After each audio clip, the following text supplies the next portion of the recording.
So welcome back to my another vlog. ഇതൊരു ട്രിവാൻഡ്രം വ്ളോഗാണ്. അതായത് നമ്മുടെ ഗുഡ്ഗാവിൽ നിന്ന് നാട്ടിലെത്തിയിട്ട് ഒരു 4-5 ദിവസം ആയിട്ടുണ്ട്. അപ്പോൾ ഞാൻ വിചാരിച്ചു ഒന്ന് സ്വന്തമായിട്ടൊരു സെൽഫ് കെയർ ചെയ്യാമെന്ന് പറഞ്ഞിട്ട് നേരെ പോകുന്നത് നമ്മുടെ കണ്ണമ്മൂലയുള്ള ഫെയറിലേക്കാണ്. എൻ്റെ സ്ഥിരമുള്ള പ്ലേസാണ്. എനിക്കൊരു ജോബൊക്കെ സെറ്റായ ശേഷം ഞാൻ മാസം തോറും കയറി ഇറങ്ങുന്ന ഒരു സ്ഥലമാണ് കേട്ടോ ഫെയർ. അതായത് ഒരു ഹെയർ സ്പാ ചെയ്യാനായിട്ട് എല്ലാ മാസവും ഞാൻ കറക്റ്റ് മുടങ്ങാതെ വന്നുകൊണ്ടിരുന്ന സ്ഥലമാണ്. അടിപൊളി സർവീസാണ്. ഇവരുടെ സർവീസിനെ പറ്റിയൊന്നും എനിക്ക് പറയാനേ ഇല്ല, എല്ലാം അടിപൊളിയാണ്. ഞാനും പല സ്ഥലത്ത് ഞാൻ ഹെയർ സ്പാ ചെയ്യാൻ പോയിട്ടും എനിക്ക് ഒരു തൃപ്തിയും കിട്ടിയിട്ടില്ല. എന്നെ പറ്റിക്കുന്ന പോലെ എനിക്ക് തോന്നിയിട്ടുണ്ട്. പക്ഷേ ഇവിടെ വന്ന ശേഷമാണ് ഞാൻ പ്രോപ്പർ ഹെയർ സ്പാ എന്താണെന്നും അല്ലെങ്കിൽ കറക്റ്റ് എനിക്ക് മസാജ് കിട്ടുന്നതും മടിയില്ലാണ്ട് മസാജ് ചെയ്യുന്നതും ഇവിടെയാണ് ഞാൻ കണ്ടിട്ടുള്ളത് കേട്ടോ. എനിക്ക് ഇതുവരെ അവരുടെ സർവീസിനെ പറ്റി ഒരു മോശം എനിക്ക് പറയാനില്ല. അതുപോലെ ഇവരുടെ പെഡിക്യൂറൊക്കെ അടിപൊളിയാണ്, ഫേഷ്യലും നല്ല രസമാണ്, സൂപ്പറാണ്, എല്ലാം അടിപൊളിയാണ്. അങ്ങനെ ആദ്യം തന്നെ ഞാൻ കയറിയത് ഫേഷ്യൽ ചെയ്യാൻ വേണ്ടിയിട്ടാണ്. ഫേഷ്യൽ എന്താണ് ചെയ്തതെന്നുള്ള എനിക്ക് യാതൊരു ഓർമ്മയില്ല കേട്ടോ. കാര്യം ഈ വീഡിയോ ഞാൻ എഡിറ്റ് ചെയ്ത് കുറേ ദിവസം കഴിഞ്ഞിട്ടാട്ടോ. അപ്പോൾ എനിക്ക് യാതൊരു ഓർമ്മയിൽ എന്താണ് ചെയ്തതെന്നുള്ളത്. 1000 എബോ ഉള്ളൊരു ഫേഷ്യലാണ് ചെയ്തത്. നെക്ക് വരെ അതിൻ്റെ സർവീസ് ഉള്ളൂ കേട്ടോ. ബാക്കി താഴോട്ട് വരണമെങ്കിൽ നമുക്ക് 2000 എബവ് ചെയ്യണം, എന്നാൽ മാത്രമേ ബാക്കി നമുക്ക് സർവീസ് കിട്ടുള്ളൂ. അപ്പോൾ ഞാൻ നമ്മുടെ ഫേഷ്യൽ റൂമിലേക്ക് കയറിയിട്ട് കുറച്ച് നേരം ഫോട്ടോസൊക്കെ എടുത്ത ശേഷം നമ്മുടെ ഫേഷ്യൽ സ്റ്റാർട്ട് ചെയ്തത് ഒരു മസാജിലൂടെ കേട്ടോ. ഒരു മെഷീൻ വെച്ചിട്ട് അവർ മസാജ് ചെയ്യുന്നുണ്ടായിരുന്നു ബാക്കിൽ. നല്ല സുഖമായിരുന്നു കേട്ടോ, അടിപൊളിയായിരുന്നു. അത് കഴിഞ്ഞിട്ട് നമ്മൾ യൂഷ്വൽ സ്റ്റെപ്സ് തന്നെയാണ് നമ്മുടെ ഫേഷ്യലിന്.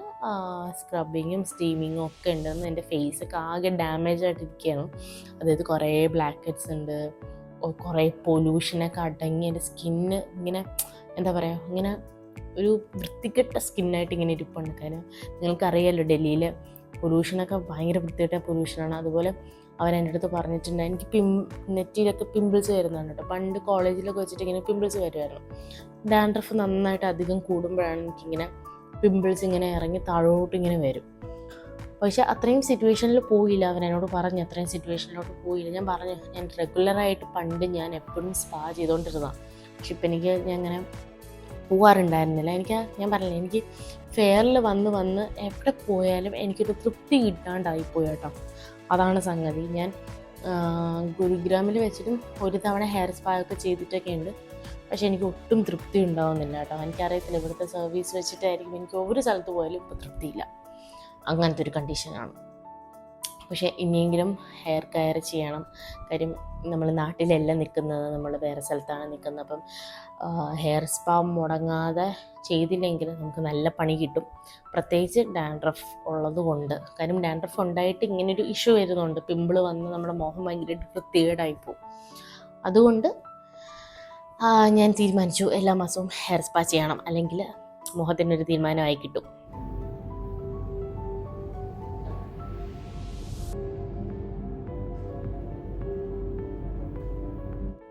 ഓക്കെ, അങ്ങനെ ലാസ്റ്റ് പാക്കൊക്കെ ഇട്ടിട്ട് നമ്മുടെ ഒരു 20 അല്ല ഒരു ½ ആൻ അവർ കഴിഞ്ഞിട്ട് അതൊക്കെ റിമൂവ് ചെയ്ത് കഴിഞ്ഞിട്ടുണ്ട്.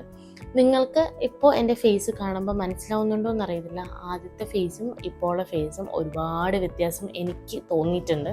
കാര്യം എനിക്കറിയില്ല, എൻ്റെ ഫേസ് ക്ലീൻ ആകുമ്പോഴും ഫുൾ ഡെഡ് സ്കിന്നൊക്കെ പോയിട്ട് ബ്ലാക്ക് ഹെഡ്സ് ഒക്കെ പോയിട്ട് ഫ്രഷ് ആകുമ്പോൾ ഉള്ള ഫേസ് എന്താണെന്ന് നമുക്കറിയാമല്ലോ. അതെനിക്ക് അവിടെ കിട്ടിയിട്ടുണ്ടായിരുന്നു കേട്ടോ, അടിപൊളിയായിരുന്നു. ഓക്കെ, അപ്പോൾ അങ്ങനെ അത് കഴിഞ്ഞിട്ട് നേരെ പോയത് നമ്മുടെ ഹെയർ കളറിങ്ങിലോട്ടാണ്. ഞാനൊരു കോപ്പർ കളറും കണ്ടാണ് ചൂസ് ചെയ്തത്. എനിക്ക് ഭയങ്കര കൺഫ്യൂസിങ് ആയിരുന്നു ഏത് കളർ എടുക്കണം. ഇങ്ങനെ വെറൈറ്റി ആയിട്ട് ഇങ്ങനെ ബ്ലൂ ഒക്കെ പിടിച്ചാലോ എന്നൊക്കെ വിചാരിച്ചു. പക്ഷെ അതൊക്കെ ബ്ലീച്ച് ചെയ്തിട്ട് ഇടണം എന്നൊക്കെ പറഞ്ഞപ്പോൾ പിന്നെ ഞാൻ അതങ്ങ് ഡ്രോപ്പ് ചെയ്തു കേട്ടോ, വേണ്ടെന്ന് വിചാരിച്ചു. എനിക്ക് ഹെയർ കളറ് ചെയ്തൊരു ലക്നൗവിലുള്ളൊരു പയ്യനെ കണ്ടായിരുന്നു. പൊതുവേ ഈ ഹെയർ സ്റ്റൈലിങ്ങും ഹെയർ കളറും ഒക്കെ ചെയ്യുന്ന ഇവിടെ കൂടുതലും ഈ നോർത്ത് ഇന്ത്യൻസ് ആണുങ്ങളാണല്ലോ.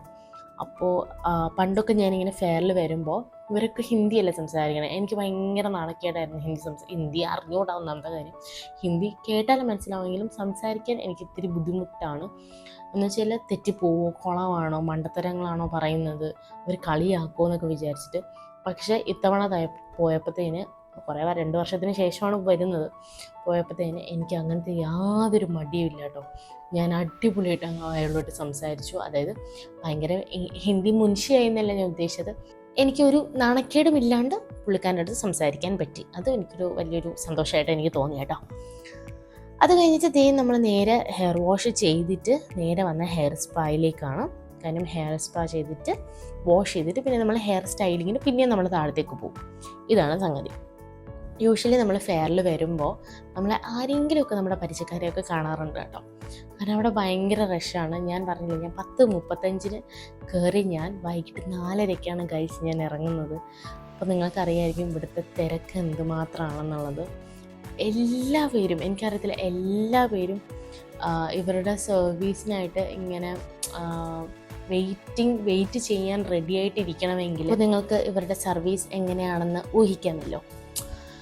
ഓക്കെ, അപ്പോൾ അങ്ങനെ എൻ്റെ ഹെയർ സ്പാ ഒക്കെ അടിപൊളിയായിട്ട് എൻഡ് ചെയ്തിട്ട് വേറൊരു സർപ്രൈസിങ് ഞാൻ കണ്ടത്, ആഫ്റ്റർ ഹെയർ സ്പാ അവർ ഹെയർ വാഷ് ചെയ്യുന്നത് വിത്ത് ഫ്രീ മസാജാണ് കേട്ടോ. ഫുൾ ബോഡി മസാജാണ്. എനിക്ക് കുറച്ച് വീഡിയോ മാത്രമേ എൻ്റെ അടുത്ത് എടുക്കാൻ പറ്റില്ല. ഞാൻ അന്നേരം ഫോൺ എടുത്തിട്ടുണ്ടായിരുന്നില്ല, ബാഗിലായിരുന്നു കേട്ടോ. പിന്നെ ഞാൻ അവരെ കൊണ്ട് എടുപ്പിച്ചിട്ട് ഞാൻ കുറച്ച് വീഡിയോ എടുത്തതാണ്. അടിപൊളിയായിരുന്നു കേട്ടോ. എനിക്ക് ഭയങ്കര ഇഷ്ടപ്പെട്ടു. എനിക്ക് പറഞ്ഞില്ല, എനിക്ക് പോകുന്നതിന് മുന്നേയായിട്ട് ഒരു തവണയെങ്കിലും വന്ന് ഹെയർ സ്പാ മാത്രം ചെയ്തിട്ട് പോയാലും ഞാൻ സാറ്റിസ്ഫൈഡ് ആണ്. അത് മതി, അടിപൊളിയാണ്. അത് കഴിഞ്ഞിട്ട് നേരത്തെ പിന്നെ ഞാൻ താഴത്തേക്ക് വന്നു. ഇതൊക്കെ വെയിറ്റ് ചെയ്തിരിക്കുന്ന കേട്ടോ, അവരെല്ലാവരും വെയിറ്റ് ചെയ്തിരിക്കുന്നതാണ്. ഞാനും കുറച്ച് നേരം അവിടെ വെയിറ്റ് ചെയ്യേണ്ടി വന്നു. കാര്യം അവിടെ ഫുൾ തിരക്കിലായിരുന്നു ഹെയർ സെക്ഷനൊക്കെ. അത് കഴിഞ്ഞിട്ട് സ്റ്റൈലിങ്ങിനായിട്ട് വന്നിരുന്നു. അടിപൊളിയായിട്ട് സ്റ്റൈൽ ചെയ്തിട്ടു. ഞാൻ ഭയങ്കര സാറ്റിസ്ഫൈഡാണ്. ഞാൻ ഭയങ്കര മടി പിടിച്ചിരിക്കുകയായിരുന്നു ചെയ്യാൻ വരണമെന്നൊക്കെ ആലോചിച്ചിട്ട് അമ്മയാണ് എന്നെ ഉന്തിത്തള്ളി വിട്ടത് ഇങ്ങോട്ടേക്ക്. എന്തായാലും അടിച്ചു പൊളിച്ചു. എനിക്ക് ഭയങ്കര ഇഷ്ടപ്പെട്ടു. നിങ്ങൾക്ക് എൻ്റെ മേക്ക് ഓവർ ഇഷ്ടമായോ ഇല്ലയോ എന്ന് പ്ലീസ് ഡു കമൻറ്റ്. അപ്പോൾ എനിക്കും അറിയാമല്ലോ നിങ്ങളുടെ മൈൻഡിൽ എന്താണെന്നുള്ളത്. അപ്പോൾ ഇത്രയേ ഉള്ളൂ ഗായ്സ് ഇന്നത്തെ വിശേഷം. അപ്പോൾ നമുക്ക് വേറെ ദിവസം വേറെ വീഡിയോ കാണാം.